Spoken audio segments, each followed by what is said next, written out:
my two brothers were both in business. And what was I going to do? I had no connections with the theater whatsoever. And it was, what are we going to do about Junior? And my mother convened a meeting, I remember, over tea time. Like the English, we observed tea as that was a regular mid-afternoon event. And I remember we had it out in the garden. And my two older brothers were asked to come and join this and discuss my future. And I said that this is what I wanted to do, and I can remember vividly Verse, one of my brothers. He had a teacup.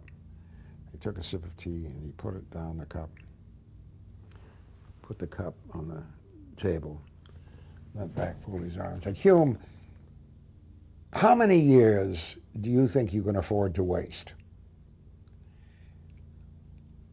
I was furious. And I got up and I stalked away from the table, and I think I remember my mother calling after me, Hume, Hume! And I just kept on walking. And I walked right out onto Queens Avenue, which is the back of the house. And I kept walking. And I walked all around London. That evening it was dark, and I'd had nothing to eat when I came home. And everybody had gone to bed. Of course, Dick had his own house, and Verse had his own house. My sisters were married, and they were off. So it was just my mother and father and me. And my mother's light was still on. It must have been about 10 or 11 at night. And she called to me, and I went into her room, and I remember her saying, Hume, don't be angry with them. They're only thinking of your own good. I'll make a bargain with you.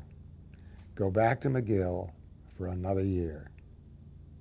And if at the end of that year you still want to go into the theater, I'll see to it that you go to the American Academy of Dramatic Art in New York or the Royal Academy of Dramatic Art in London, England. I didn't know she knew such institutions even existed. So she'd been doing some research on her own, I think.